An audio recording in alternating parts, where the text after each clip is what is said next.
Totelemi. Ah, bana CV. Ton manifester secondaire.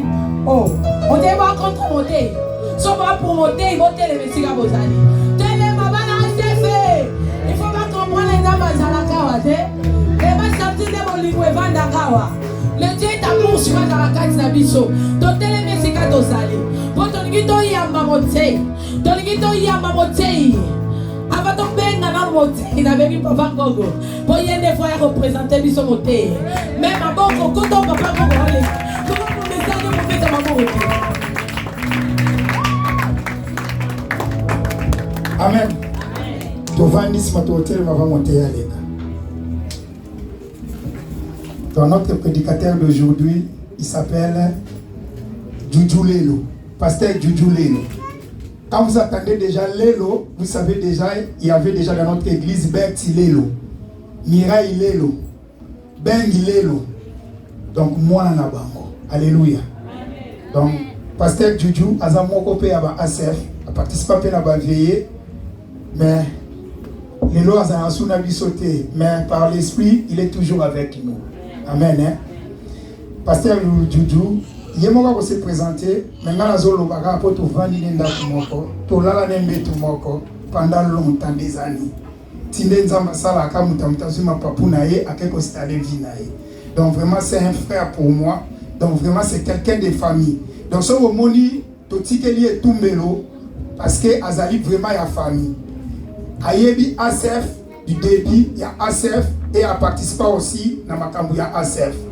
Mais les alines là on zamba sala ke salike akoma pasteur côté mususa za suna ACFT mais na lobi kaza na ACF so za na ACFT mais lo za donc so kaza awa aza na ACF kwa pasteur du doiseau le kato télévision so to beta maboko makasi kwa na lopo.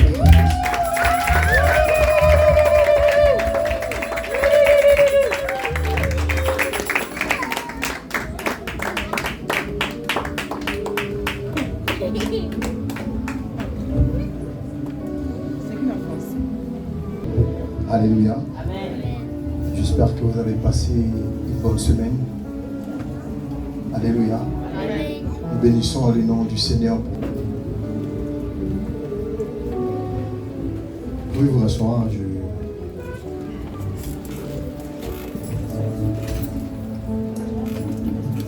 Premièrement, j'aimerais glorifier le nom du Seigneur pour son amour, sa grâce, ainsi que sa fidélité. Vous savez, Dieu est fidèle. J'aimerais, avant de commencer, dire juste une chose. Lorsque Dieu vous promet quelque chose, cela prend toujours un temps. Ça prend du temps, n'est-ce pas? Dieu peut te parler en 2005, mais la chose peut s'accomplir en 2019. Vous savez pourquoi? Parce que le Dieu que nous servons est un Dieu des temps. Avant les temps, ce n'est pas les temps. Et après les temps, ce n'est pas les temps non plus. Voilà pourquoi on l'appelle le Dieu des temps et des circonstances. Ces jours, cette journée est une prophétie. Pourquoi je le dis? Parce que chaque homme qui marche sur la terre des vivants a un jour bien précis et défini où Dieu le visite. Est-ce que vous êtes avec moi? Et ce jour-ci, c'est mon jour. Pourquoi? Parce que je suis devant vous. Vous n'êtes pas content? Je crois de tout mon cœur que Dieu va faire quelque chose cet après-midi. Que Dieu va parler à une personne cet après-midi. Mais avant de commencer, j'aimerais dire merci à Papa Gogo pour sa marque de fidélité et sa marque de confiance. Vous savez, donner la chair à une personne, c'est cher. Alléluia.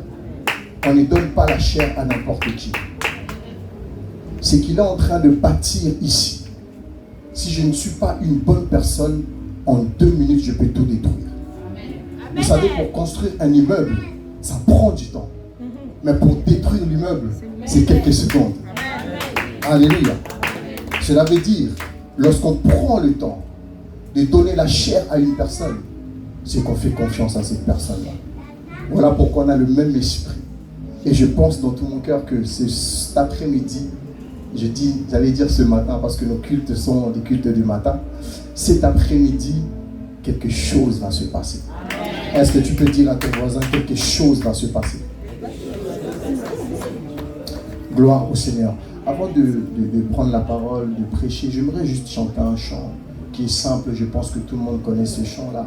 Ce chant est vraiment simple, qui me touche à chaque fois que je chante ces chants.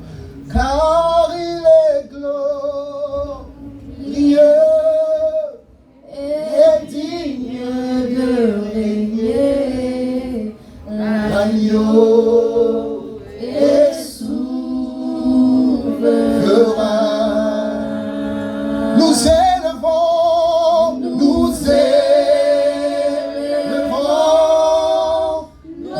voix pour l'adorer.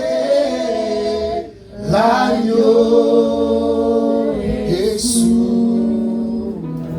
Oh oui, car il est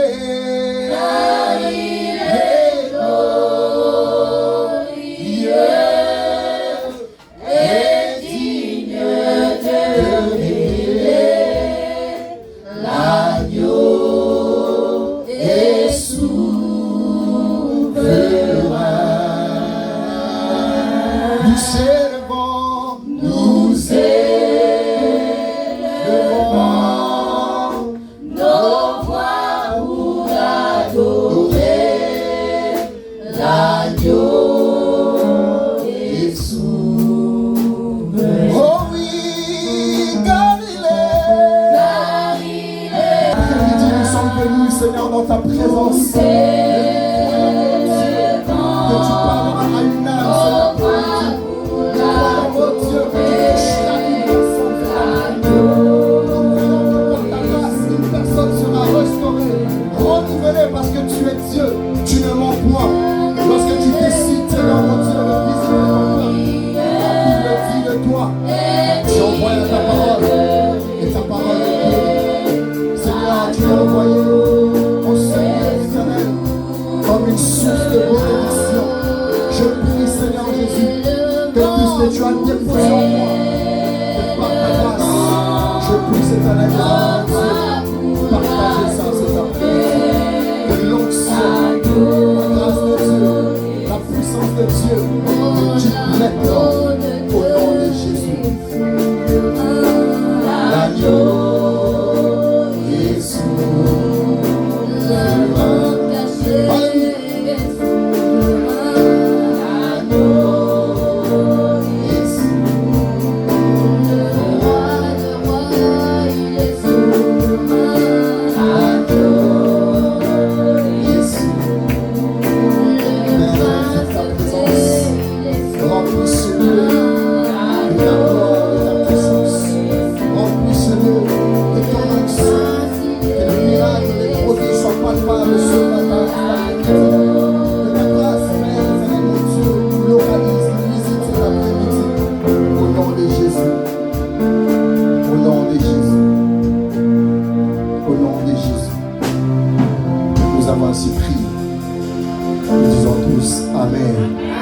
Est-ce qu'on peut acclamer le roi des rois?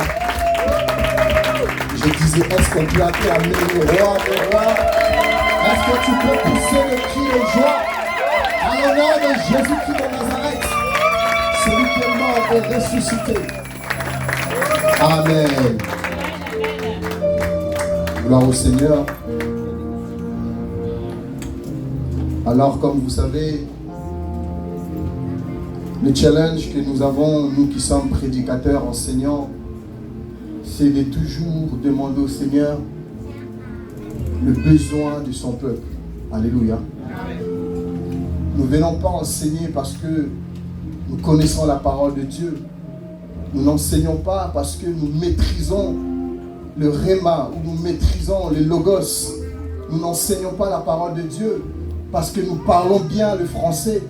Nous n'enseignons pas la parole de Dieu parce que nous avons été dans un cours biblique. Nous n'enseignons pas la parole de Dieu parce que nous connaissons des hommes de Dieu. Mais nous enseignons la parole de Dieu parce qu'une personne nous a appelés. Alléluia. Et lorsqu'on veut enseigner la parole de Dieu, nous sommes dans l'obligation d'aller voir celui qui nous a appelés. Je suis dans mon introduction, vous allez comprendre par la suite. Lorsque vous êtes au travail, je vais donner cet exemple-là. Vous avez un patron, n'est-ce pas? C'est ce patron qui dirige votre entreprise. C'est ce patron qui donne les ordonnances dans cette entreprise. C'est ce patron qui dit ce qu'il faut faire dans cette entreprise, n'est-ce pas? Parce que c'est lui le chef. Et toute personne qui veut travailler dans cette entreprise est dans l'obligation de se soumettre aux lois de cette personne, n'est-ce pas? Pourquoi? Parce que lorsque vous entrez en opposition avec le patron, vous serez viré. Vrai ou faux? Donc vous êtes soumis à ce que le patron va vous dire.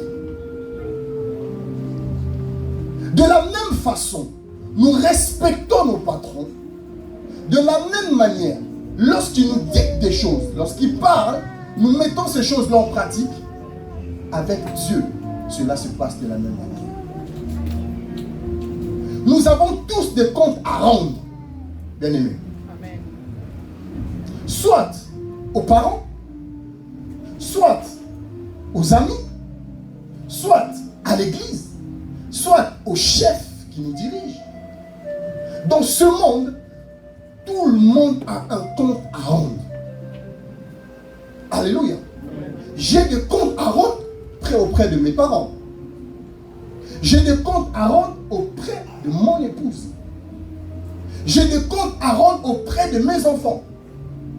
J'ai des comptes à rendre auprès de celui qui m'a appelé, Jésus-Christ. Alléluia. Nous avons tous des comptes à rendre d'une manière ou d'une autre. Alléluia. Si vous êtes fiancé, vous avez des comptes à rendre à votre fiancé. Si vous êtes marié, vous avez des comptes à rendre à votre mari ou votre femme. N'est-ce pas? Si vous êtes dans une entreprise, vous aurez des comptes à rendre auprès de votre chef ou de votre directeur. Alléluia. Et nous qui sommes enfants de Dieu, nés de nouveau, nous avons également des comptes à rendre à qui? À notre Seigneur Jésus. Alléluia. Cela veut dire quoi? Tel que je suis, pasteur, prédicateur, enseignant, lorsque je viens pour parler de la part de Dieu, cela veut dire qu'au préalable, j'ai été voir celui qui m'a appelé. Je ne sais pas si quelqu'un me dit. Pourquoi je suis dans l'obligation d'aller voir celui qui m'a appelé? Parce que lui seul connaît les besoins de son peuple. Alléluia. Dieu seul connaît les besoins de son peuple. Rappelez-vous d'Israël.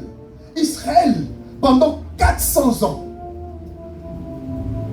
400 ans, sont restés esclaves. Est-ce que Dieu ne connaissait pas le besoin d'Israël? Dieu savait. Dieu savait. Le besoin du peuple, lorsque ça touche le cœur de Dieu, Dieu est dans l'obligation d'envoyer un serviteur. Amen. Israël était dans la souffrance. Voilà pourquoi Dieu a suscité Moïse. Alléluia. Et cet après-midi, pendant toute une semaine, j'étais en prière. Et je demandais au Seigneur, qu'est-ce que tu veux que je parle? Qu'est-ce que tu veux que je dise à ce peuple? Il est vrai que parfois on se connecte, même si vous ne le voyez pas. On se connecte, on regarde un peu, qu'est-ce que ça prêche? Ok, tel sujet, c'est bien. Mais Seigneur, est-ce que je dois me répéter?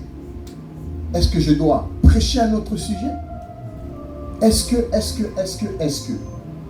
Et pendant une semaine, j'étais dans la présence de Dieu pour demander à Dieu quel est le besoin de ce peuple. Et j'étais en train de me battre dans la prière. Et Dieu m'a parlé le mercredi. Mais lorsqu'il m'a parlé, il m'a dit également, continue dans la prière. Parce que je suis sur le point de faire quelque chose de nouveau. Amen. Alléluia. Amen. Je suis sur le point de faire quelque chose de nouveau. Continue dans la prière. Et ce matin, on va dire, vendredi, je n'avais pas encore de message. Mais j'ai demandé le message. Dieu m'a montré juste une vision, mais sans message. Et j'étais en train de chercher le message.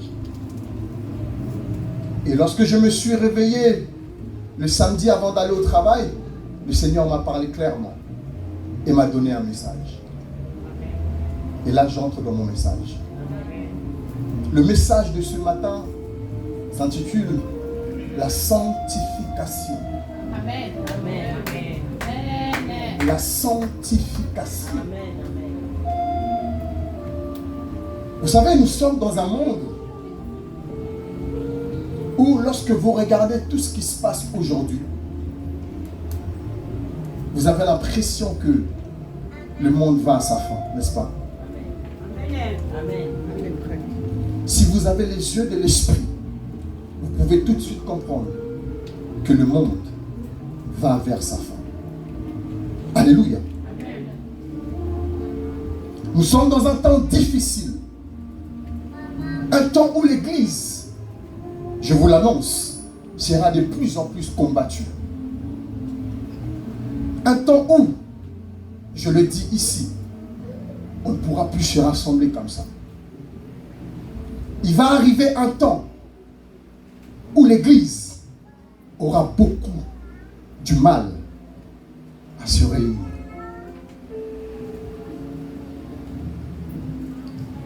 Un temps où Dieu est en train également de tester l'Église. Un temps également où l'ennemi s'est introduit dans l'Église. Un temps où les faux adorateurs sont rentrés dans l'Église. Un temps où le Christ est en train de pleurer. Un temps difficile. Et j'aimerais également dire, un temps où beaucoup sont en train d'abandonner la foi.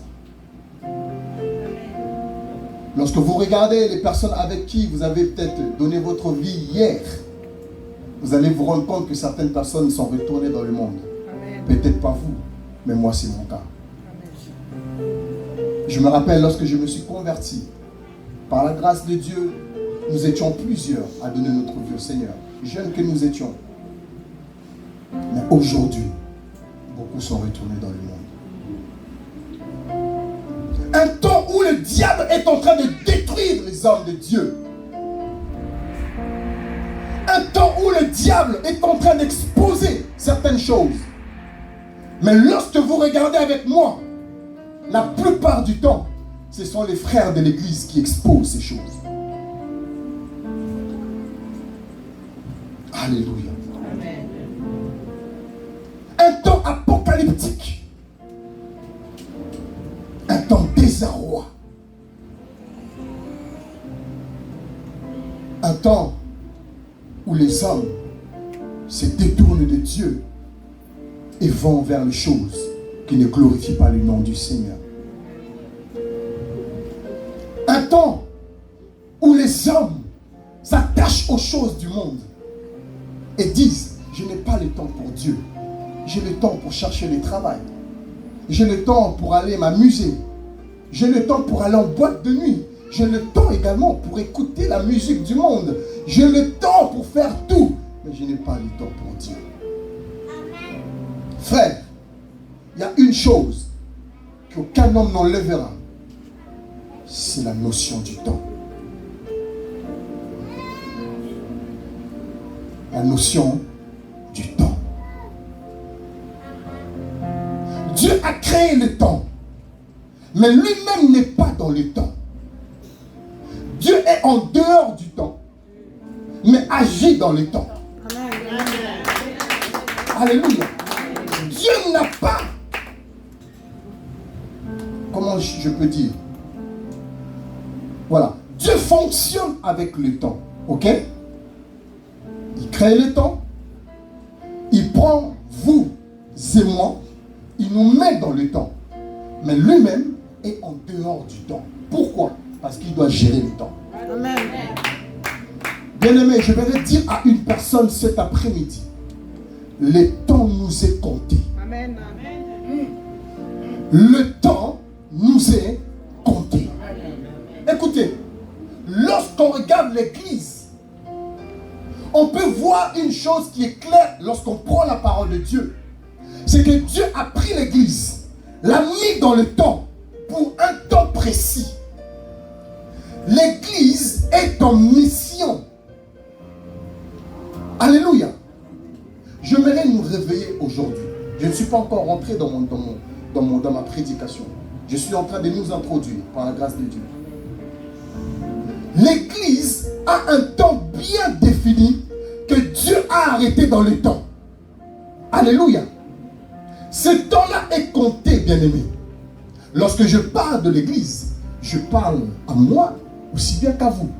Parce que lorsqu'on parle de l'église, je ne vois pas d'abord l'église corporative, mais je vois l'église, corps du Christ, c'est-à-dire vous et moi. Je suis église. Vous êtes église. Alléluia. Donc, cela veut dire quoi?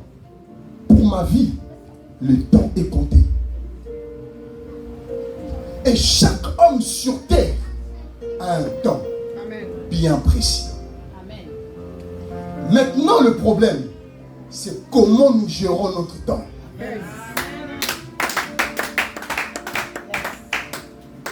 Comment je gère mon temps et comment vous gérez votre temps. Il y a des hommes de Dieu qui sont partis au temps de Dieu. Écoutez, je vais peut-être choquer une personne. Même si la personne a été bouffée par un sorcier, c'est Dieu qui décide. Amen. La mort, écoutez très bien, la mort ne décide pas d'elle-même. La mort est dans l'obligation, avant de récupérer une personne, d'aller vers celui qui l'a créé. Amen. Amen. Amen. Amen. Notre temps sur la terre est compté, bien-aimés. Que faisons-nous du temps que Dieu nous donne? Bien-aimés, il y a des personnes qui sont mortes à l'âge de 22 ans. D'autres encore à l'âge de 100 ans. C'est le temps de Dieu. Vous et moi, nous ne connaissons pas le jour de notre mort. Amen. Aucune personne ne connaît le jour de sa mort. Amen. Seul Dieu connaît le jour où la mort nous visitera. Que faisons-nous de notre temps sur la terre? J'aimerais dire à une personne, Dieu ne m'a pas envoyé sur la terre pour jouer avec ma vie. Alléluia. Dieu ne m'a pas envoyé sur la terre comme un touriste. Tel que nous sommes, Dieu nous a envoyés pour une mission bien précise. Amen. Écoutez, peuple de Dieu, lorsque je regarde ma vie passée, je me rends compte que j'avais perdu le temps. Je suis jeune par la grâce de Dieu. Je ne sais pas quel âge vous allez me donner. Mais lorsque je regarde ce que j'ai eu à faire, je me rends compte que j'ai perdu du temps.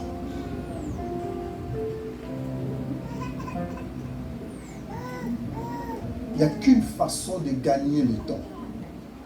La Bible dit, rachetez le temps, car les jours sont mauvais. La seule façon de racheter le temps, c'est lorsqu'on est dans la présence de celui qui a créé le temps. Amen. Je ne sais pas si quelqu'un m'a compris. La seule façon de racheter le temps, c'est lorsque nous sommes dans la présence de celui qui a créé le temps. Parce que c'est lui qui va gérer le temps. C'est dans la présence de Dieu que nous rachetons le temps. Alléluia. Je suis en train de parler de la sanctification. Lorsqu'on parle de la sanctification, on voit le mot sang. Alléluia. Le mot sang. Et lorsque vous lisez la parole de Dieu, la Bible dit que la vie est où? Dans le sang. Donc, celui qui doit se sanctifier, en réalité, c'est celui qui vit. Tu ne m'as pas compris. Amen. Amen. Celui qui doit se sanctifier, en réalité, c'est celui qui doit vivre. Mais vivre où? Dans la présence de Dieu. Amen.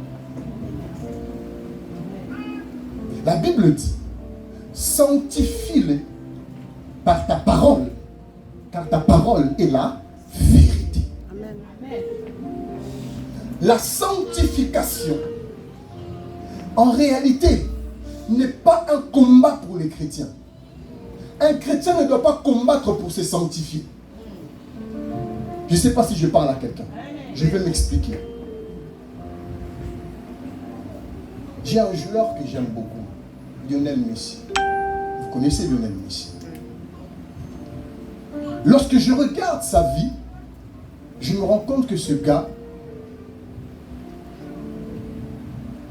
a fait énormément de choses pour le monde footballistique. Alléluia. Il a dépassé les records. Alléluia.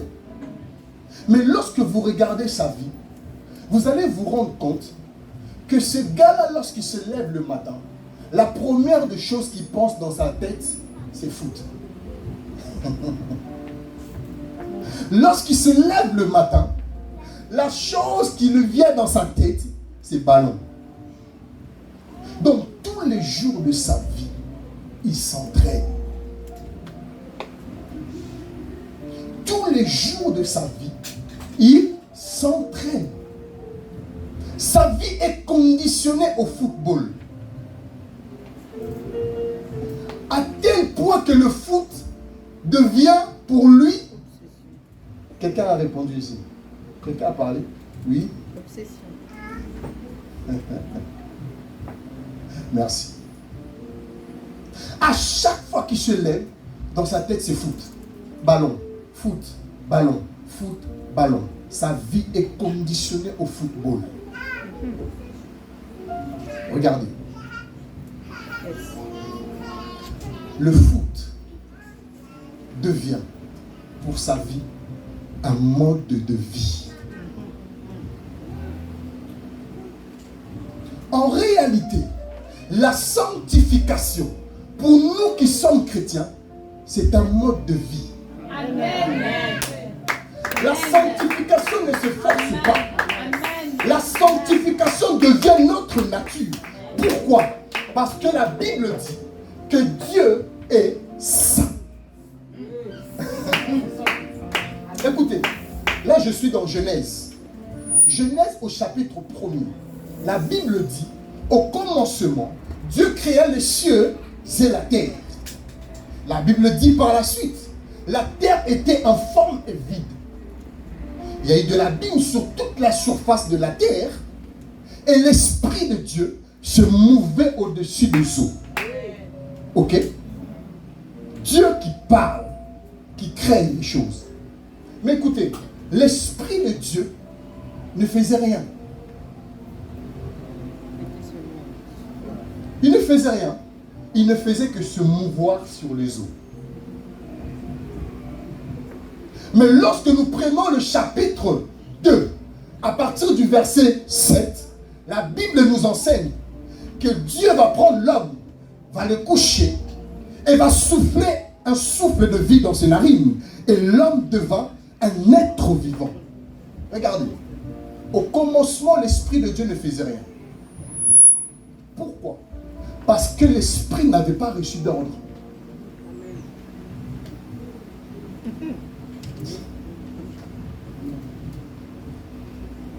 Quelquefois dans nos vies, on a l'impression qu'on stagne.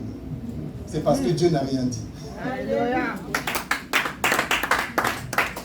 Écoutez, pour avancer dans la vie, il faut une personne qui maintient la vie, qui connaît la vie.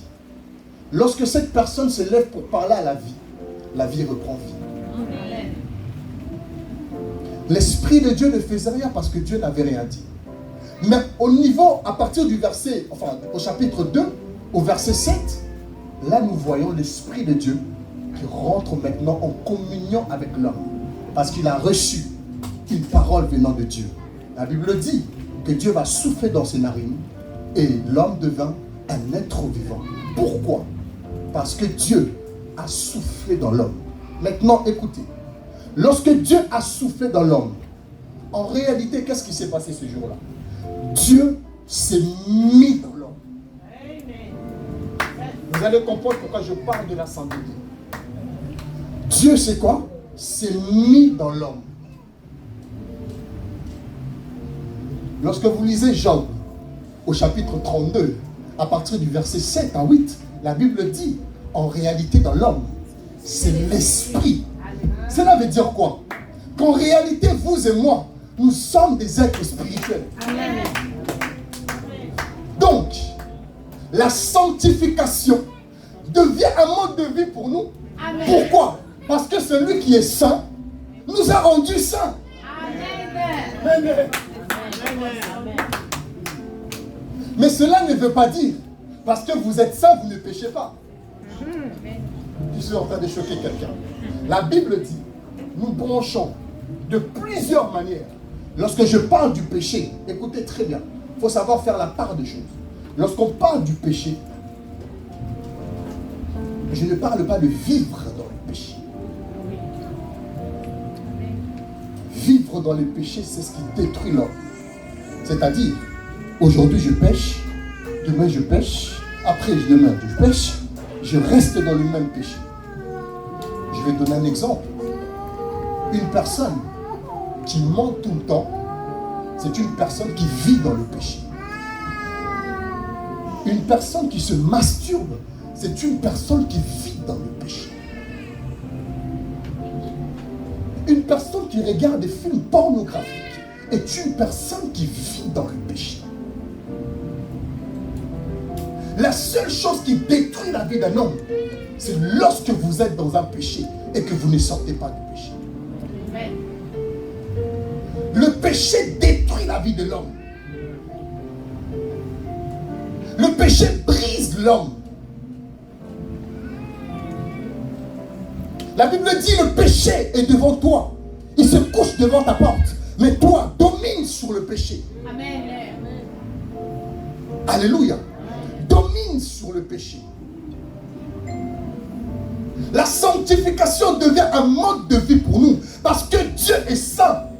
Et la sainteté de Dieu, c'est sa nature. Dieu n'est pas saint parce qu'il a décidé d'être saint. Il est saint parce qu'il est... cela fait partie de sa nature.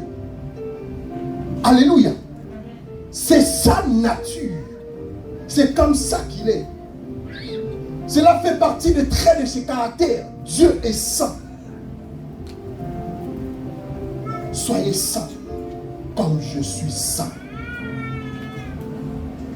Alléluia. Nous allons prendre nos Bibles. Nous sommes dans le livre de Hébreux, au chapitre 12. Nous allons comprendre beaucoup de choses.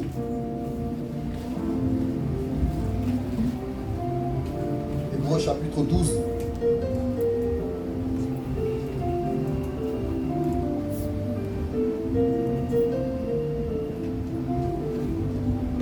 Vous y êtes?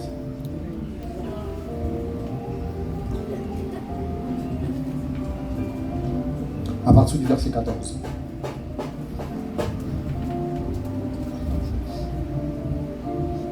La Bible dit, recherchez la paix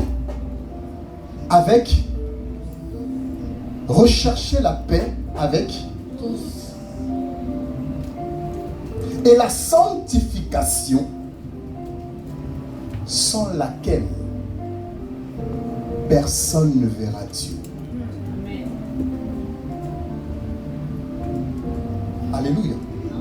C'est pas moi qui l'ai écrit. pas moi qui l'ai écrit, c'est pas moi qui l'ai inventé. Recherchez la paix avec tous et la sanctification, sans laquelle personne ne verra Dieu. Cela veut dire quoi? Celui qui ne vit pas dans la sanctification ne verra pas Dieu. Celui qui n'est pas en paix avec les autres ne verra pas Dieu. Alléluia. Voilà pourquoi il est important, lorsque vous avez des problèmes au niveau de vos familles, en couple, peu importe, frères, réglez vos problèmes. Réglez vos problèmes. Vous savez, certaines personnes, lorsqu'elles sont mortes, les gens qui sont venus voir cet homme ou cette femme ont dit ceci: si j'avais le temps, j'aurais pu lui demander pardon. Recherchez la paix. En réalité, celui qui veut voir Dieu doit être en paix avec tout le monde. Celui qui veut voir Dieu doit vivre dans la sanctification. Ce qui détruit l'Église aujourd'hui, c'est que l'Église s'est tournée vers le monde. Ce qui détruit l'Église aujourd'hui, c'est que l'Église vit dans le péché. Le péché est devenu quelque chose de normal. Ce genre de message, beaucoup ne le prêchent plus. Parce que ça fait fuir les membres de l'Église. Or, lorsque vous lisez la parole de Dieu, vous allez vous rendre compte, ce qui fait revenir les hommes vers Dieu, c'est ce genre de message. Le péché s'est installé dans l'Église et l'homme prêche le matériel. Oh, lorsque je vois certaines personnes qui se disent adorateurs, qui se disent chantres de l'Éternel, mais qui couchent entre eux, c'est ce qu'on appelle l'abomination dans l'Église. Si Dieu a détruit Sodome et Gomorrhe, c'est à cause de ces choses. Ce matin, l'Éternel est en train de parler à son Église pour dire, vrai ou faux, l'Église doit impacter, l'Église doit attirer. À tel point que les hommes, lorsqu'ils vivent sans Église, ils sont dépourvus de sens, c'est-à-dire ils ne savent plus où aller, ils ne savent plus où mettre leurs pieds, parce que l'Église n'y est plus. Mais entre vous et moi, si aujourd'hui Jésus reprenait l'Église, qui va regretter l'Église? Personne. Parce que l'Église n'impacte pas. L'Église ne gagne plus d'âme. Regardez. Vous savez, lorsque... Excusez-moi, je vais encore parler du foot. Dans le foot, par exemple, il y a des transferts. Vous voyez? Ça veut dire, Papa Gogo jouait au Real Madrid. Barcelone veut l'acheter. Il était déjà au Real. Barcelone le prend, n'est-ce pas? C'est un transfert. Mais c'est déjà un joueur. Ce n'est pas un débutant, c'est déjà un joueur. L'Église aujourd'hui ne gagne plus d'âme. L'Église, ce sont des transferts. Tel qui prie dans cette Église, quitte cette Église, va dans telle Église. On croit qu'on a gagné une âme. Non! Elle connaît déjà le Seigneur. Ce sont des transferts. Gagner une âme, c'est aller dehors, parler aux personnes qui ne connaissent pas le Seigneur. Les personnes qui vivent dans l'impudicité, qui sont dans l'homosexualité, c'est eux que nous devons gagner. Ce n'est pas une personne qui prie ici, qui quitte ici et qui va aller dans une autre église. Et celle qui est dans cette église, quitte cette église, va dans une autre église et on dit, mais tiens, on a gagné des âmes. Vous n'avez rien gagné. Ce sont des transferts.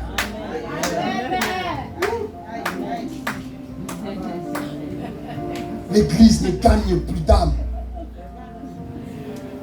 L'église ne gagne plus d'âme. Et Dieu pleure. Rappelez-vous ce que j'ai dit tout à l'heure. Le temps est compté.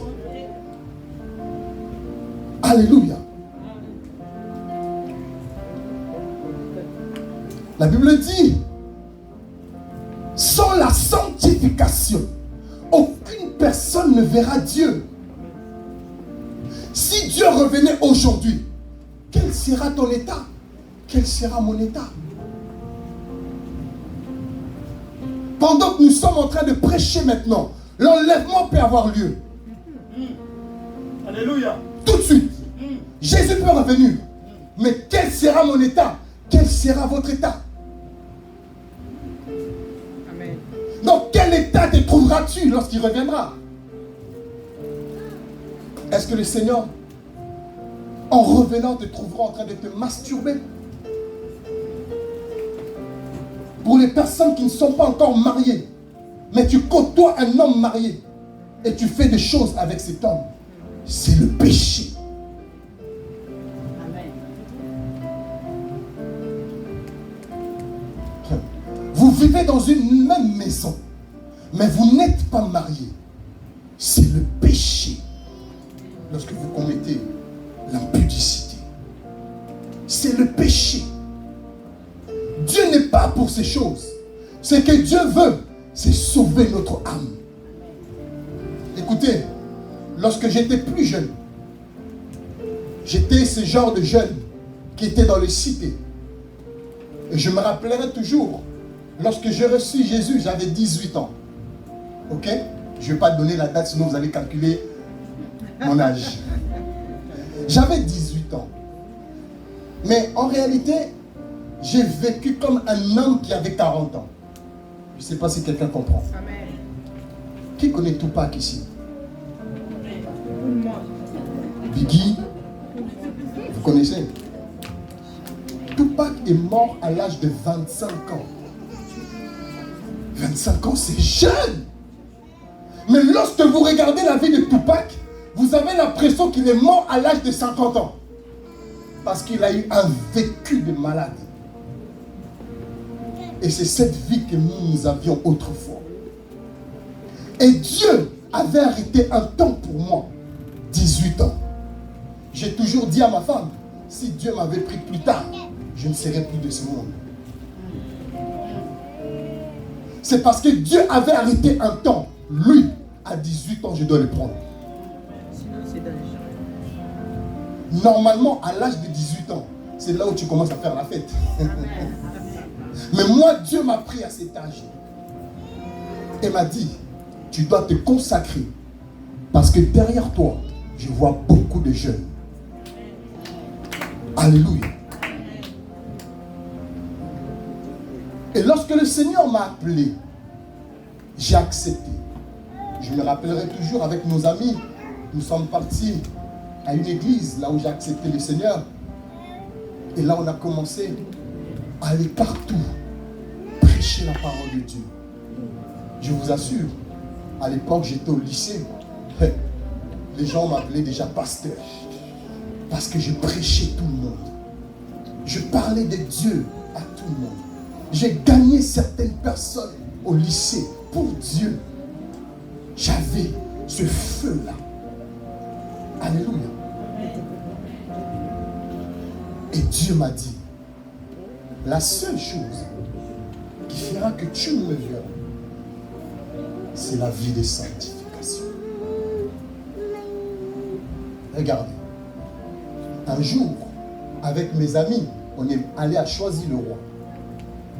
Il y avait un vieux à nous qui s'appelait Kimbaku. Si certaines personnes suivent ces messages, ils sauront de quoi je parle. Ce gars a choisi le roi. C'était quelqu'un de respectable. Une personne respectée. Qui lorsqu'il disait un mot, les choses bougeaient. Et je me rappellerai toujours. Je suis parti le voir avec mes amis. pour lui présenter la parole de Dieu.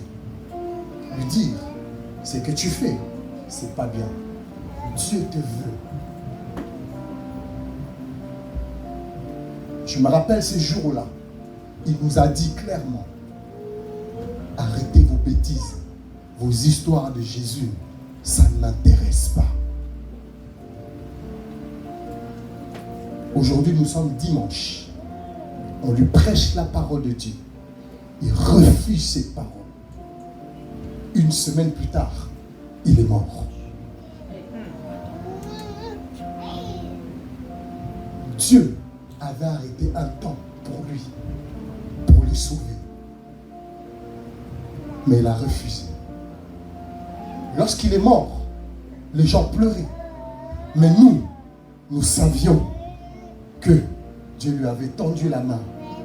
Mais il a refusé la main de Dieu.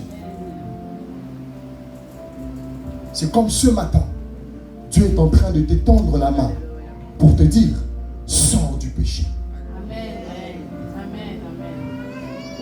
Frère, tu ne connais pas ton lendemain. En sortant d'ici, un accident peut avoir lieu. Tu pars. Mais dans quel état tu vas partir? Et une semaine après, je dors, je fais une vision. Dieu me montre en vision le Kimbaku en question, qui était enchaîné dans un lieu que je ne pourrais jamais imaginer et je ne pourrais jamais vous expliquer. J'ai vu cet homme dans un lieu, il était enchaîné, Papa Gogo, et il criait, sauve-moi, sauve-moi. Parce que là où je suis, on n'arrête pas de me tourmenter. Là où je suis, on n'arrête pas de me frapper. Là où je suis, on n'arrête pas de me faire du mal. Sauve-moi. Je me suis réveillé et le Seigneur m'a dit, c'est à cet endroit que toutes les personnes qui ne croient pas en moi ou qui vivent dans un péché vont. Le Seigneur est en train de revenir. Bien-aimé, Jésus est à la porte. Vous avez souvent entendu parler de ça. Mais regardez ce qui est en train de se passer aujourd'hui. Vous allez comprendre avec moi que le Christ est en train de toquer. Il dit dans sa parole, je frappe. Celui qui ouvrira la porte, j'entrerai et je souperai avec cette personne. Mais celui qui refusera, Dieu n'entrera pas, frère. Aujourd'hui, le Seigneur est en train de toquer dans nos portes. La personne qui ouvrira la porte, Dieu entrera et soupera avec cette personne. Mais si tu n'ouvres pas la porte, Dieu n'entrera pas. Écoutez, Dieu ne force aucune personne. En termes du salut, Dieu ne force personne. Dieu nous propose des choses. Il dit, voici j'ai mis devant toi deux chemins, la vie et la mort. Mais écoutez ce qu'il dit. Choisis donc la vie. Dieu ne t'impose pas. Dieu ne t'impose pas. Il te conseille. Choisis donc la vie afin que tu vives, toi et ta postérité. C'est un conseil. Mais Dieu ne te l'impose pas. Ce matin, Dieu est en train de dire, sors du péché. Dieu est en train de dire, abandonne le péché. Certaines bénédictions, nous les ratons à cause du péché. Rappelez-vous, je reviendrai encore sur ça. Dieu est un Dieu de temps et de circonstances. Lorsque Dieu arrête un temps pour ta bénédiction, si tu ne fais pas attention, le diable viendra ravir ta bénédiction à cause du péché.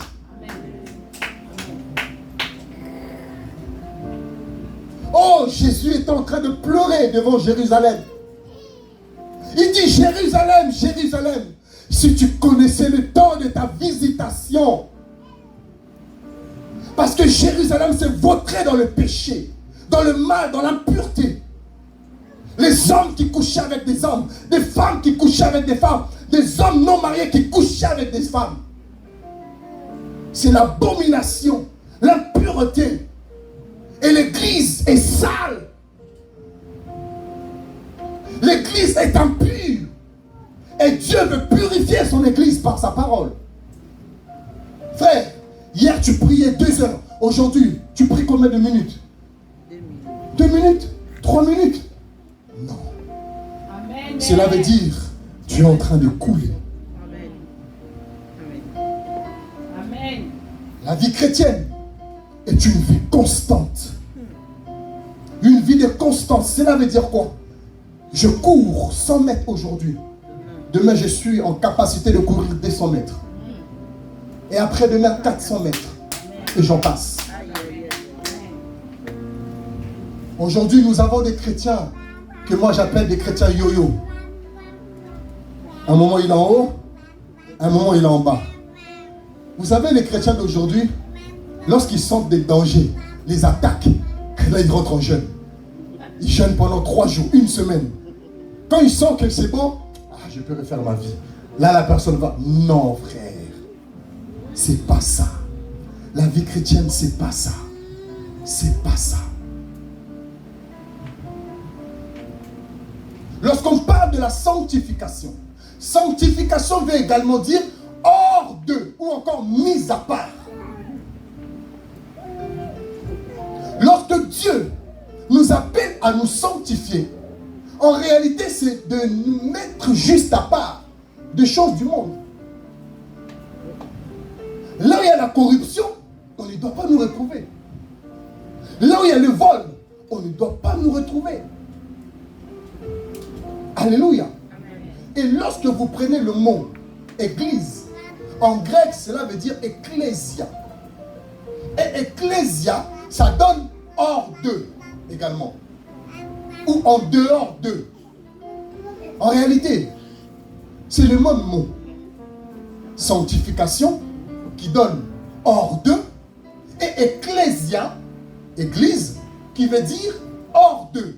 Donc, je peux comprendre par là que Jésus, lorsqu'il appelle l'église, il appelle l'église à ne pas vivre comme le monde, mais à vivre en dehors du monde. Quand je parle de en dehors du monde, c'est le système mondain. Je parle du système, le monde, le système. Alléluia. L'église appelle, Dieu appelle l'église à vivre en dehors du monde. Je ne sais pas si quelqu'un me comprend. Le péché détruit l'homme. Le péché brise la vie d'un homme. Rappelez-vous, la vie de Adam. La Bible dit que Dieu va créer Adam, va les placer dans Éden. C'est le jardin où Dieu a placé l'homme. C'est comme si Dieu avait créé une maison, avait fondé une maison, et a pris Adam et Ève, les a mis dans cette maison. Ok? On va prendre ce cadre-là par exemple. Dieu va prendre 2 personnes et le met ici. Et Dieu dit, regardez, il y a 2 arbres. Ok? Il y a un arbre que vous pouvez manger, mais il y en a un, vous ne touchez pas. Vous mangez de tout ce que vous voulez, mais il y a un arbre, vous ne touchez pas. Ce sont des ordonnances de Dieu. C'est comme cet après-midi. Dieu est en train de dire, je vous donne une vie de sainteté si vous le désirez. Alléluia. Si vous le désirez. Mais Dieu ne nous impose pas la chose. Et lorsqu'il a mis Adam et Ève, Dieu avait donné la révélation à qui? À Adam. Pourquoi? Pourquoi Adam? C'est l'homme. Et l'homme, c'est le chef. Dieu va parler à Adam, mais Dieu n'a pas parlé à Ève. Dieu a parlé à Adam. Adam reçoit les instructions de Dieu. Mais regardez ce qui va se passer. Au chapitre de Genèse, au chapitre 3, la Bible dit que le diable va venir, le serpent va venir. Mais le serpent ne passe pas chez Adam. Il passe chez Ève. Pourquoi? Parce que le serpent savait que le chef, ce n'est pas Ève, c'est Adam. Donc pour corrompre une bonne personne, je dois corrompre la personne qui n'a pas la bonne information. C'est pour cela les femmes, j'aimerais parler aux femmes. La Bible dit, femmes, soyez soumises. Lorsque l'homme vient pour vous faire la cour, par exemple, chaque homme vient avec une vision. Alléluia. Lorsque je suis parti voir celle qui est devenue mon épouse, c'est parce que j'avais une vision dans ma tête.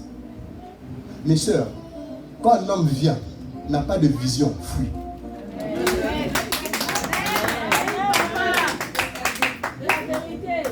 Parce que Dieu lui-même, lorsqu'il vient vers nous, il vient avec une vision. Donc, si Dieu lui-même, qui a créé le monde, vient vers nous avec une vision, à combien plus forte raison un homme qui veut épouser une femme doit venir aussi avec une vision. Donc, l'homme avait la vision, mais la femme n'avait pas la vision claire. Voilà pourquoi le diable est parti voir la femme. Homme, j'aimerais nous parler aussi. Lorsque vous avez votre vision, expliquez clairement la vision. Pour que la femme puisse comprendre la vision. Parce que si elle ne comprend pas la vision, elle ne pourra pas bien expliquer la vision. La Bible dit, deux personnes peuvent-ils marcher ensemble s'ils ne sont pas mis en accord? Je marche avec mon épouse parce qu'au préalable, on s'est mis d'accord. Alléluia. Donc, il va voir la femme. Il dit, Dieu a-t-il réellement dit? Il n'a pas dit, Dieu a-t-il dit? Mais il dit, Dieu a-t-il réellement dit? Point d'interrogation. Donc la femme a eu un doute. Est-ce que Adam avait vraiment dit ça? Voyez un peu. Et ça, c'est ce que le diable fait. Il vient vers vous et il sème le doute dans votre cœur. Le Seigneur est en train de me rappeler quelque chose. Lorsque vous avez des promesses de Dieu, avant que la promesse s'accomplisse, le diable viendra toujours vous voir pour vous dire, est-ce que Dieu a réellement dit? Yes. Quelqu'un m'a compris? Toutes les promesses de Dieu ont toujours été combattues. Lorsque vous avez une promesse, bien aimé, j'aimerais dire à une personne, s'il vous plaît, n'avortez pas vos promesses. Je sais de quoi je parle. Lorsque Dieu promet, Dieu vous dit quelque chose, le diable viendra, que vous ne voulez ou pas, il viendra. Vous savez comment il viendra? Il ne viendra pas vous dire physiquement, est-ce que Dieu vous a réellement dit? Mais il viendra vous le dire avec des circonstances de la vie. Dieu dit, tu auras des enfants. Mais ça fait 10 ans. Il n'y a pas d'enfants. Mais Dieu a dit, tu auras des enfants. Les circonstances de la vie font que tu n'as pas encore d'enfants. Mais pour Dieu, tu as des enfants. Amen. Attendez, Dieu dit que tu te marieras, par exemple. Mais quand tu regardes ta vie, tu n'as pas de boulot. Mais tu dis, Seigneur, comment je vais faire? Je sais de quoi je suis en train de parler, bien aimé. Avant de me marier, Dieu m'avait dit, 2014 ne passera pas. Je te ferai entrer dans le mariage. Mais lorsque je me regardais, je n'avais rien.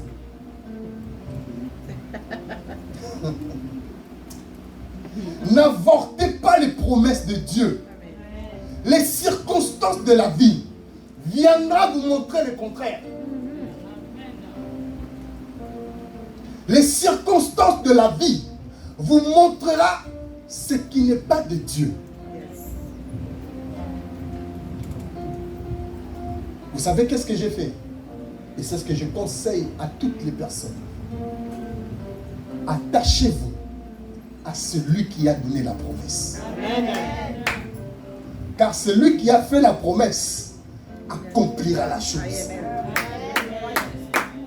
Je ne travaillais pas. J'ai galéré pendant un moment. Mais Dieu m'a dit, 2014 ne passera pas. Je te ferai rentrer au mariage. Le Dieu que nous servons, je peux me taper la poitrine aujourd'hui. C'est un Dieu fidèle. Amen. Aujourd'hui, ça fait 7 ans que je suis marié. Amen. Le Dieu que nous servons est un Dieu fidèle. Et là, Ève va dire, non, Dieu a dit que nous mangerons de tout, mais cet arbre-là, nous ne mangerons pas. Écoutez la suite. Le diable dit, oui, Dieu sait que si vous mangez de cet arbre, vous deviendrez comme des dieux. Je suis perdu un peu là. Vous deviendrez comme des dieux. Regardez le mensonge du diable, alors qu'ils sont déjà des dieux.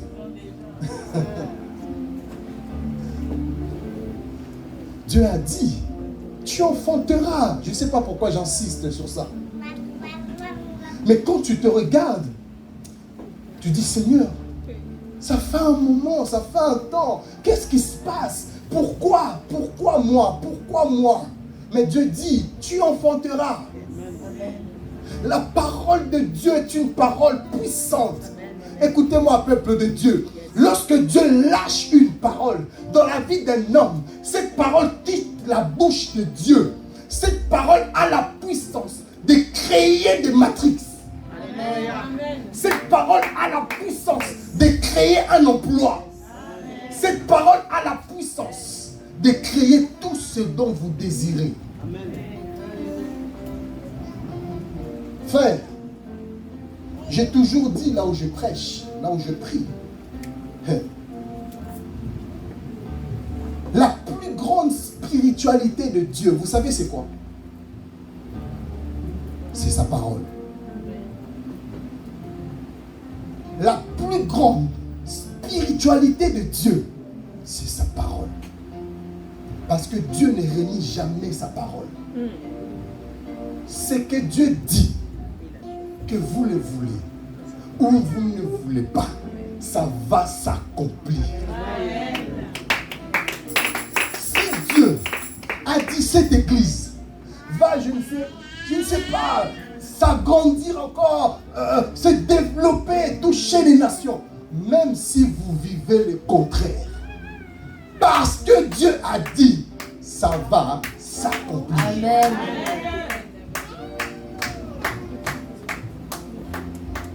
Regardez un peu le mystère de la parole de Dieu.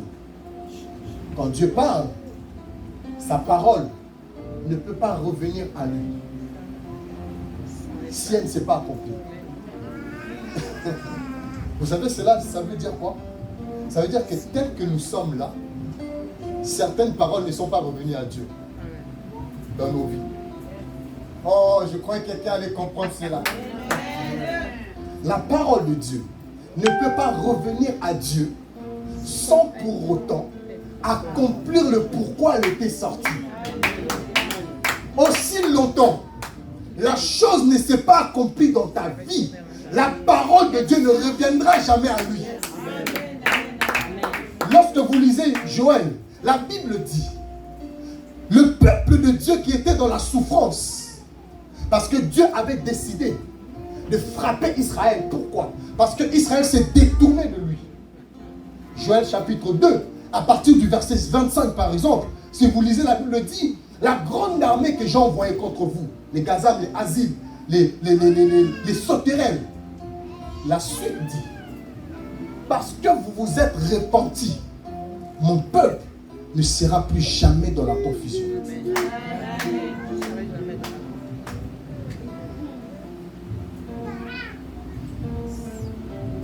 Donc toutes les promesses que j'ai, qui ne se sont pas accomplies, la parole de Dieu n'est pas retournée vers lui. Amen.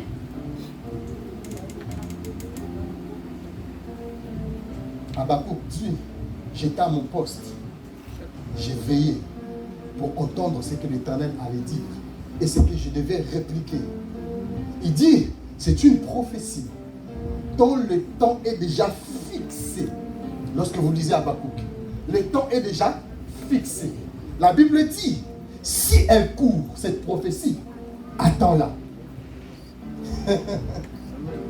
Si elle court, attends-la. Pourquoi? Parce que c'est une prophétie dont le temps est déjà fixé. Même si elle tarde, la Bible dit quoi? Elle s'accomplira. Et la Bible, pour nous faire comprendre que Dieu ne se trompe pas, la Bible rajoute encore, elle s'accomplira certainement. Pour dire que le Dieu que nous servons, ce n'est pas un petit Dieu. C'est un Dieu avec un D majuscule. Alléluia. La sanctification. La sanctification. Dieu veut voir un peuple saint. Vous prenez par exemple, excusez-moi, vous prenez par exemple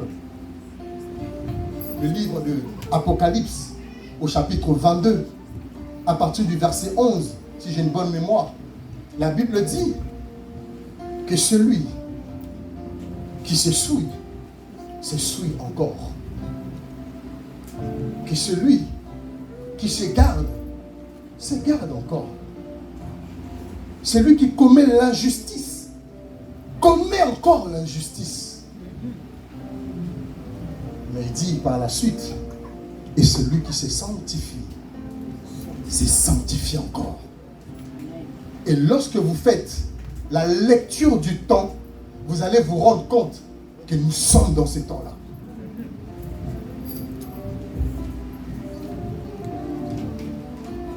Excusez-moi par rapport à ce que je vais dire. Toi qui se suis-toi davantage. Toi qui pratiques le péché, continue à pratiquer le péché. Toi qui se sanctifie, sanctifie-toi encore. Parce que le Seigneur arrive bientôt. Jésus arrive bientôt. Vous savez ce qui se passe aujourd'hui? Nous parlons du Covid-19. Lorsque vous regardez ce qui se passe, vous allez vous rendre compte que le gouvernement mondial est en train juste d'essayer les choses qui vont arriver demain. Parce que là, ils n'imposent pas encore. Pour l'instant, tu peux encore aller au travail. Pour l'instant, tu peux encore acheter à manger à tes enfants. Pour l'instant, tu peux encore faire tout ce que tu as envie de faire. Mais il arrive également un temps où tout ça va s'arrêter. Où là, maintenant, on nous dira clairement, tu vas acheter à manger à tes enfants. Prends. Vaccine-toi. Et là, ça sera vraiment là. Pour l'instant, ils sont juste en train de tester si ça marche ou ça ne marche pas. Frère, la Bible est la vérité. Nous sommes dans ces temps-là. Aujourd'hui, si tu n'es pas vacciné, si tu n'as pas un test PCR, tu ne peux pas aller au magasin acheter quelque chose. Tu n'entres pas. Vous voulez qu'on le lise? Prenons Apocalypse 13.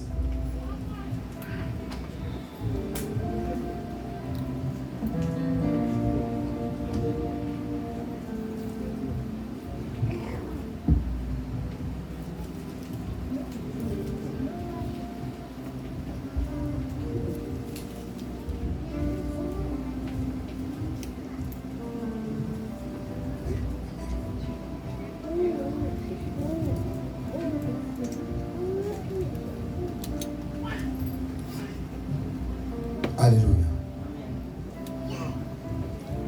Est-ce que quelqu'un peut me faire la lecture, s'il vous plaît? Apocalypse 13, à partir du premier verset. Apocalypse 13, à partir du premier verset, je lis au nom du Seigneur. Et il se tint sur le sable de la mer, puis je vis monter de la mer une bête qui avait 10 cornes et 7 têtes. Et sur ses cornes 10 diadèmes, et sur ses têtes des noms de blasphème. La bête que je vis était semblable à un léopard. Ses pieds étaient comme ceux d'un ours, et sa gueule comme de lion. Le dragon lui donna sa puissance et son trône, et une grande autorité. Et je vis l'une de ses têtes comme blessée à mort. Mais sa blessure mortelle fut guérie. Et toute la terre était dans l'admiration derrière la bête. Ils adorèrent le dragon parce qu'il avait donné l'autorité à la bête. Ils adorèrent la bête en disant, qui est semblable à la bête et qui peut combattre contre elle. Et il lui fut... Excusez-moi, lorsqu'on parle des bêtes, c'est des nations. On voit les nations qui vont se mettre ensemble. Il y a un moment où toutes les nations vont se mettre ensemble pour élire un seul président qui va gouverner le monde. Il y aura un seul homme qui va gouverner le monde. Ça va bientôt arriver, ne vous inquiétez pas. Et il lui fut donné une bouche qui proférait des paroles arrogantes et des blasphèmes. Et il lui fut donné le pouvoir d'agir pendant 42 mois. Et elle ouvrit sa bouche pour prospérer des blasphèmes contre Dieu, pour blasphémer son nom et son tabernacle, et ceux qui habitent dans le ciel. Et il lui fut donné de faire la guerre aux saints et de les vaincre. Et il lui fut donné autorité sur toute tribu, tout peuple, toute langue et toute nation. Et tous les habitants de la terre l'adoreront. Vous avez compris? Ce sera une seule personne qu'on va élire. Toutes les nations vont l'adorer. Une seule personne. Parce qu'il y aura à la fin une seule monnaie que toutes les nations vont utiliser. Une seule monnaie pour tout le monde. Ça arrive, toutes ces choses-là. Ceux dont le nom n'a pas été écrit dans les fondations du monde, dans le livre de veau de vie de l'agneau qui a été immolé. Si quelqu'un a des oreilles, qu'il entende. Si quelqu'un mène en captivité, il ira en captivité. Si quelqu'un tue par l'épée, il faut qu'il soit tué par l'épée. C'est ici la persévérance et la foi des saints. Puis je vis monter de la terre une autre bête, qui avait 2 cornes semblables celle d'un agneau, et qui parlait comme un dragon. Elle exerçait toute l'autorité de la première bête en sa présence, et elle faisait que la terre et ses habitants adoraient la première bête, dont la blessure mortelle était guérie. Elle opérait de grands prodiges, même jusqu'à faire descendre du feu du ciel de la terre, à la vue des hommes. Et elle séduisait les habitants de la terre par les prodiges qui lui étaient donnés d'opérer en présence de la bête, disant aux habitants de la terre de faire une image à la bête qui avait la blessure de l'épée et qui vivait. Et il lui fut donné d'animer l'image de la bête, afin que l'image de la bête parlât, et qu'elle fit de tous ceux qui n'adoreraient pas l'image de la bête fussent tués. Ok. Continue. Et elle fit que tout petit et grand, riche et pauvre, Écoutez très bien par la suite. libre et esclave, reçussent une marque sur la main droite ou sur le front, et que personne ne put acheter ni vendre sans avoir la marque, que le nom de la bête ou le nombre de son nom.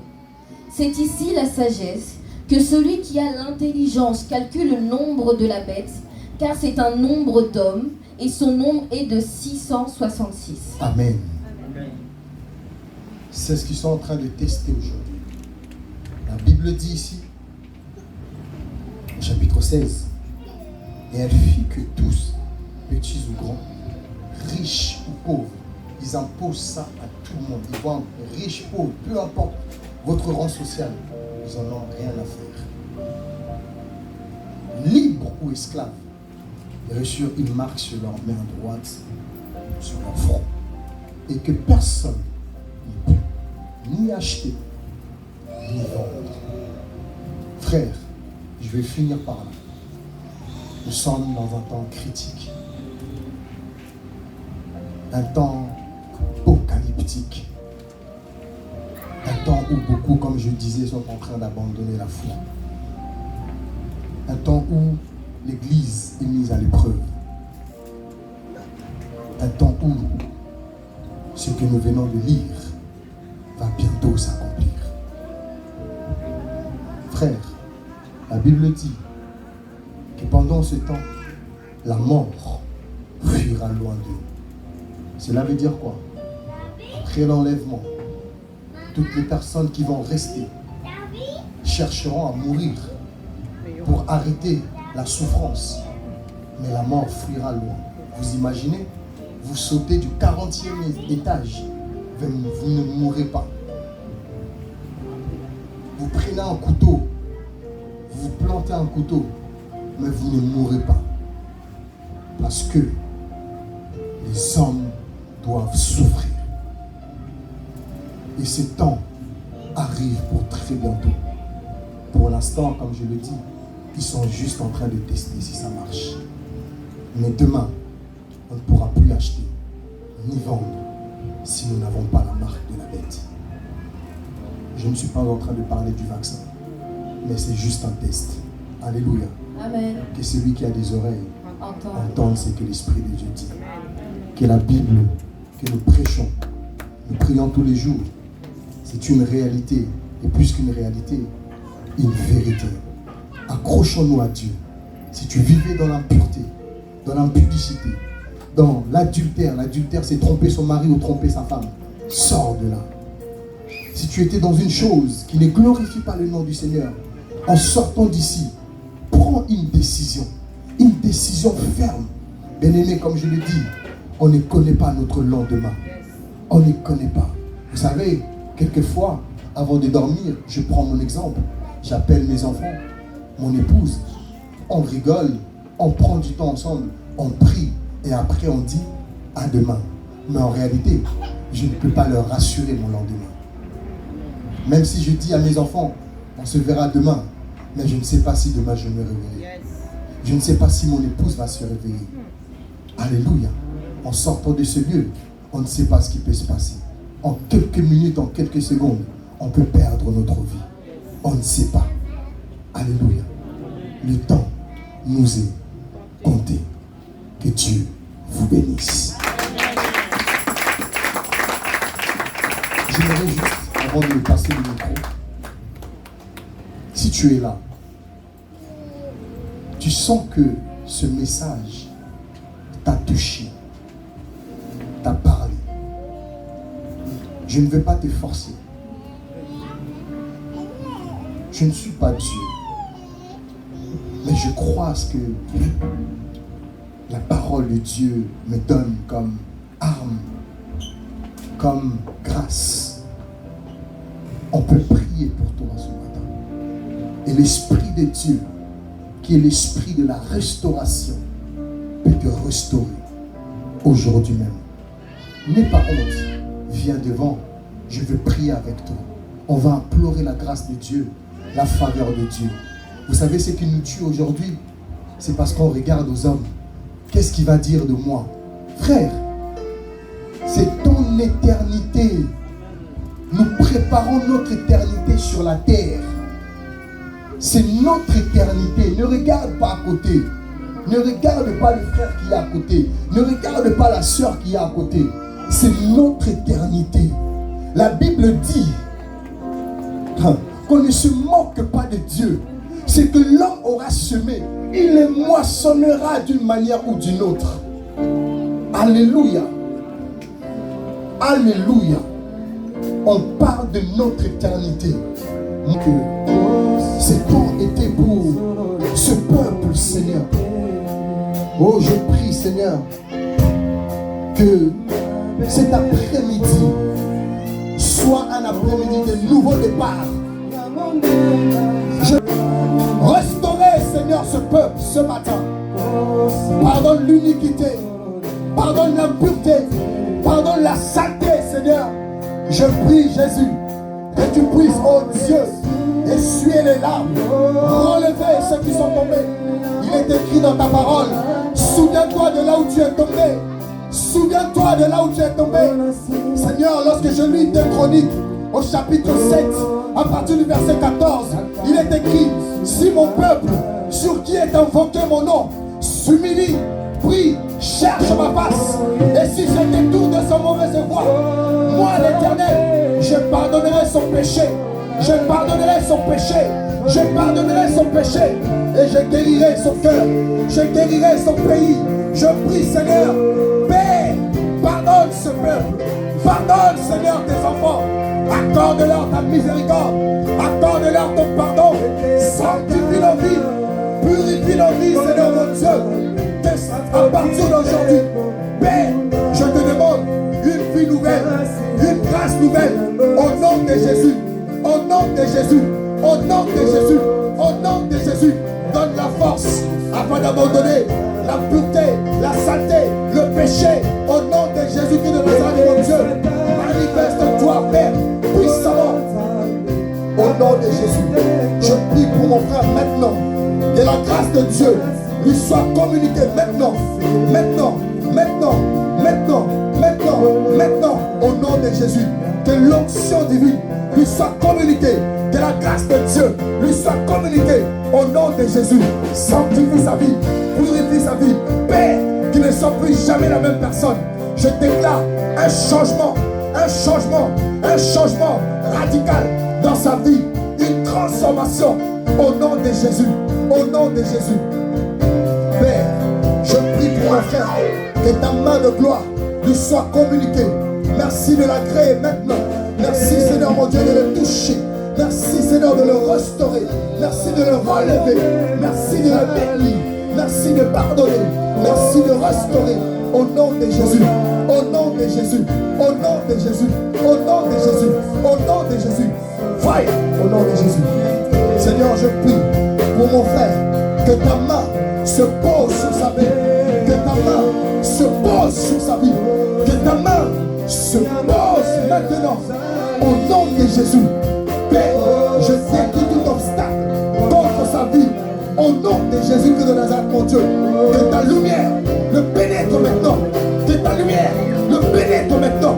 Que ta lumière le pénètre maintenant. Au nom de Jésus. Le changement, le changement, le changement, le changement, la transformation. Au nom de Jésus. Rebo shakama kabros tabakata. Marebo kote ploya makata. Ripo kote ploye kabababosh. Rikabasa kababobo sata. Repo kote ploya babababa. Onction de Dieu descend maintenant. Père, je te prie de descendre maintenant. D'agir maintenant. Touche, touche, touche, touche, touche, touche. Saisis maintenant, saisis maintenant, saisis maintenant. Que l'onction de Dieu vous saisisse, que l'onction de Dieu vous propulse, que l'onction de Dieu emmène les ouvertures, au nom de Jésus, au nom de Jésus, au nom de Jésus, au nom de Jésus, au nom de Jésus. Manifeste-toi puissamment, puissamment, puissamment, au nom de Jésus. Que l'onction de Dieu soit manifeste. Au nom puissant de Jésus. Au nom puissant de Jésus. Au nom puissant de Jésus. Au nom puissant de Jésus.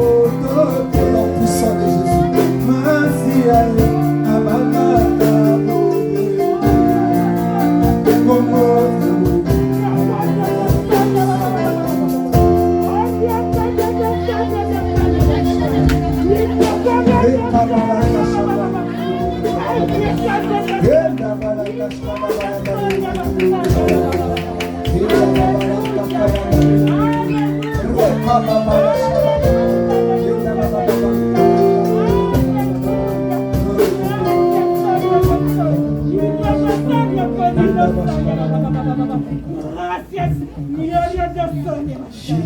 Alléluia.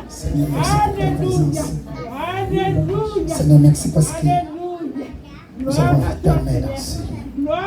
Papa, nous croyons que nous sommes dans la bonne voie, papa. Alléluia. Oh, nous ne t'attendons pas, Seigneur. Alléluia. Nous sommes dans la bonne voie. Que ton nom soit glorifié. Que ton nom soit loué, Père. Merci, Jésus, pour la parole. Que ton nom soit élevé. Merci. Merci Seigneur. Merci pour Parole ta qui a présence. touché le cœur de tes Merci enfants. pour ta fidélité, Père. La parole qui a déchiré le cœur de tes enfants. Merci Jésus. Merci pour la restauration. Merci pour la restauration. Sois béni. Alléluia. Alléluia. Amen. Nous acclamons très très fort. C'est à notre sœur Patricia, à un message manco, et on peut savoir, je ne sais pas si c'est par rapport à la prédication. Amen. Amen. C'est par rapport à la prédication, comme le pasteur vient de prêcher. C'est vraiment la prédication de l'humanité. Comme vous me voyez aujourd'hui devant vous, je viens de perdre la femme de mon pasteur, mon père spirituel. Ozaki Loko, la maman, elle m'a beaucoup soutenu au Sénégal. Le dimanche passé, Azaki Oteya, le pasteur a Oteya, a Yebisi Batunion sur votre télémanzamba vidéo, a Bina Batunion sur votre télémanzamba, Tokumisanzambe, Toza la mort que t'es, mais Toza le bossa présent sans zambe, Topé sans zambe, merci. Aussi, ça c'est côté, a Yebisi frère, mon Kalubinae, na fin à qui oya pour mon anga. Il y a une qui n'a fait un truc dans le monde. Après avoir poussé ça, après sur place quand l'église, et Babi s'appelle pour faire baptême, mais ça y va qui est le Babi, oui, il a beaucoup déjà profité. Donc, pour dire que non, le pasteur a dit, encore il y a sa frère Nana, bonne nuit, lobby, mais il éviter Nana au Lobby. Elle était une mère pour moi, mais elle est partie. Après, il a fait une église, boyé. Après, c'est jamais merci parce qu'elle sait pourquoi elle est partie.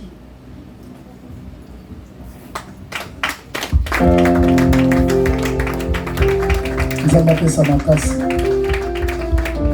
Vous savez, j'ai l'habitude. Il y a papa Nangaï Eli.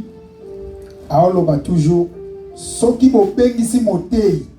Binope photo préparer kamateya. Au cas où moté à Korozwa, problème ou situation me permettre que tu aille. Donc je vous dis, je suis devant la chair, moi aussi j'ai préparé, c'est la même prédication.